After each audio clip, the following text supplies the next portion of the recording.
finna see LaMelo ball. That's not LaMelo. Oh, that's Michael Jordan! Michael Jordan!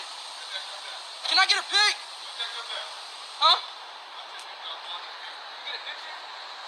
Michael Jordan! Where LaMelo at? Michael! Let's go! What up, y'all? It's Coffee. Tapping back in with another one, man. Y'all know what it is. We got some news, a lot of it, so let's get it. Y'all seen that first one there. MJ, man. He's like, get that camera out my fucking face, man. A lot going on in Charlotte.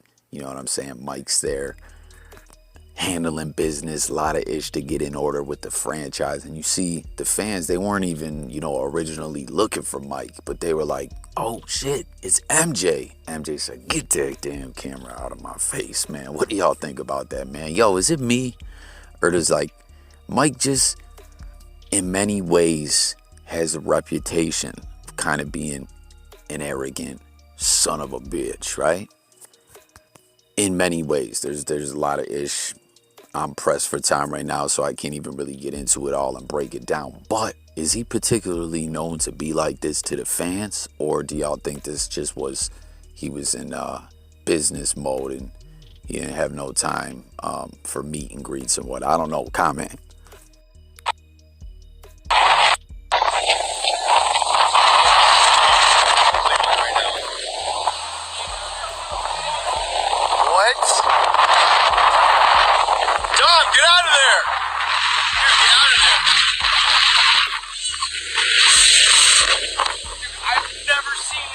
I've never seen it like this either. What is going on? What? Yo, this video's really doing its rounds on social media all over the web right now, going crazy viral, and I can't call it.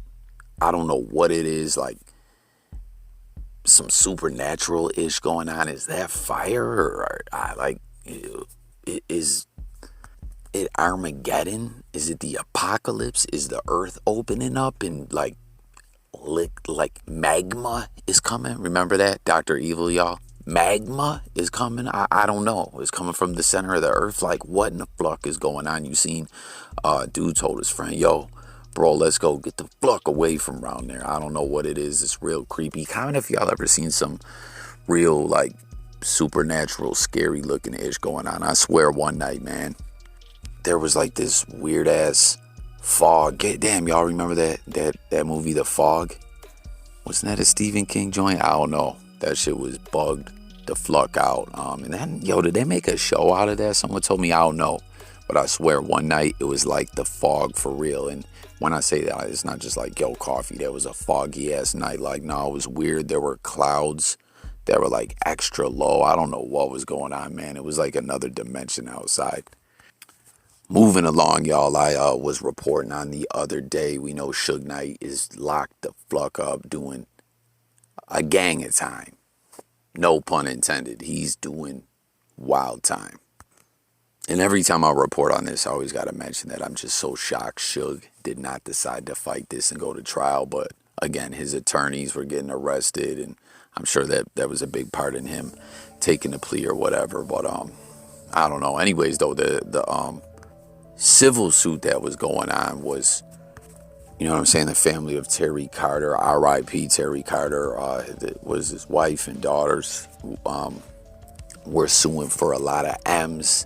And ultimately, I was theorizing that even if they did win, I don't think Suge really has any money left. But doesn't matter. In the end, the jury in this civil trial was deadlocked. They needed at least 9 jurors to say that he was liable to win the judgment. Only 7 said he was liable. So in the end, I mean, that's a small W, I guess, for Suge. But like I said, I don't really think he's got money like that left anyways, and he's locked up. But then, you look at this family. They lost a husband, a father, a breadwinner, a leader, you know what I mean? And I don't know, they were just trying to get compensation. What do y'all think about it? It's still crazy to me, though. It's not new news, but it's still crazy to me this how the Suge Knight story ended. You know what I mean? How about this dope ass volleyball court in Lithuania? Like, looks super lit. You see, it's got the wild color scheme going on, and it's like I was gonna say submerged in the water, but more like floating on the water. And then the fans are up in the bleachers, kind of like almost looking off a balcony. It's pretty lit, but the fact that you can see water actually splashing around, so it's like their feet are in the water, that don't really make a lot of sense to me. 2-on-2. What do y'all think about this? It's cool looking, but I don't know. Like, to play that way doesn't seem. I don't know. I don't really feel like that'd be. I like playing volleyball. I like playing all sports really, but like having to run around with your feet in the water, I don't know about that. And what league or anything like that? Do y'all know what this is? Anybody? Does this look familiar? How about this though, y'all? The FDA has just said it's a rated app for Juul products. Now comment and let me know if y'all vape. This is a big thing that's been going on for a while. I've shared with y'all numerous times that I personally vape. I don't use the Juul. I use a different device. I don't vape to blow clouds and all that. I vape to quit smoking. You know, I couldn't put them cigarettes down. They was killing me. A pack a day, pack and a half to 2 if I was drinking. But ultimately what I'm trying to say to y'all is I can breathe better. I feel better.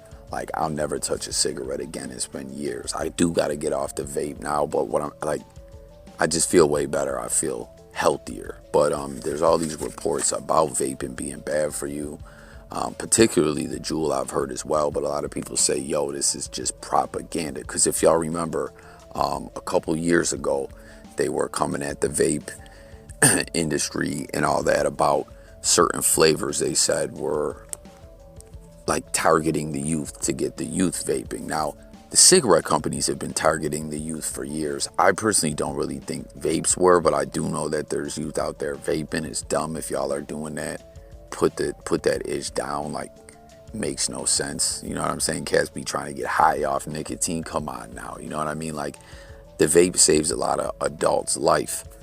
But back then, they just had to get rid of many flavors. Like, they could only keep tobacco and like menthol flavors. That's just at the stores. At the vape shops, they still got all the flavors. But then, if you guys remember, there was a lot of talk about these deaths that vapes were killing people. And keep it a buck, man, if you dig in and do your research, it wasn't the vapes. There were bootleg THC cartridges coming from, I think, like China that killed some people. None of these nicotine vapes. But that was a couple years ago. They ended up being able to continue. Like I said, just had to get rid of those flavors. Then there was a tobacco company. It wasn't Philip Morris. I don't have my notes in front of me right now. That bought 35% of Juul. You know what I'm saying? Because they knew Juul was getting that bread, putting a dent in their profits. So they said, yo, let us get an ownership interest. We got the lobbyists. We'll help you out. But their stock's down. So I don't know if they're dead in that partnership with Juul. But nonetheless, they're saying Juul pods, devices, all that are deaded. You know what I'm saying? They're a health risk. They still keep mentioning the youth, and not only are they done off, all the ones on the shelves have to be seized, taken off the shelves, all stock. It's a wrap. What do y'all think about this? Now, this is some real BS, man. We know Brittney Griner, WNBA player who's been locked the fuck up in Russia. It's all bad for her. She's been there for a while. We just saw the other day Roy Jones Jr., who I didn't even know had this late, era of his career where he boxed in Russia a lot. He became really popular. You know what I'm saying? Got dual citizenship. He said, yo, I'm going to go advocate for her, try to get her out. He had a plug into Putin and some a reporter that he flucked with. You know what I'm saying? That he had a rapport with, rocks with Putin very closely. So I'm like, man, I hope, you know what I'm saying? I got my fingers crossed that something works out and they're able to get her out. Well, just the other day, I guess, was her and her wife's anniversary, and a call. I don't know what the deal was, if like the U.S. Embassy in Russia was supposed to do a 3-way call or something like that to the wife. You know what I'm saying? For her anniversary or whatever. I think it was their 4-year anniversary. Well, they ended up calling like 11 times. No one at the embassy answered the phone. The embassy was talking about, yo, it was a logistical error, our bad, we deeply apologize.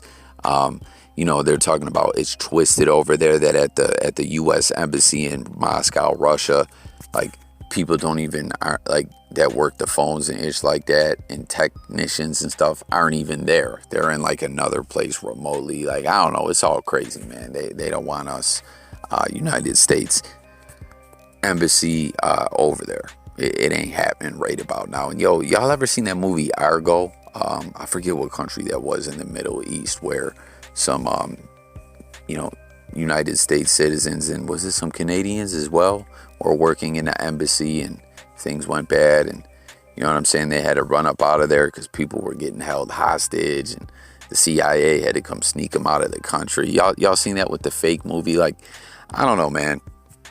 America does indeed have a lot of problems, okay? But I'm gonna stay my ass here. I'm not going to other countries like that, especially countries we got beef with. You feel me? Y'all know I fuck with Canada, but I don't know. But anyways, this is a damn shame, you know? She's locked up. They don't seem to be able to get her out. She can't even talk to her wife on her anniversary. And now, you know what I mean? Her wife has been talking to the press and saying, listen, like, this shows us about how big of a priority getting her out of there is, you know? I don't know. What do y'all think about it? And do you guys think she's going to, like, what do you think is going to be the end result in all this? And to close it all out, man, check Kdot out, man. Chilling, doing this Louis Vuitton fashion event, doing a performance, just chilling, man. Doing his thing. I don't know, it's kind of odd to see him performing like that. You know what I'm saying? Legs crossed, chilling. I mean, we see some chilled out vibes sometimes with them Tiny Desk NPR concerts, but nothing quite like this. Like, what do you guys think? You know, Kendrick loves turning up with his fashion and stuff like that as well. I don't think he's going to necessarily go the YG route though, right? But yeah, Kendrick, Louis V. It's a big deal, right? But thanks for tuning in, guys. That concludes the news on this one. I'm up out here. I'll catch you guys on the next one. Don't forget to sub to the channel. Stay tuned. I'm gone, y'all. Peace.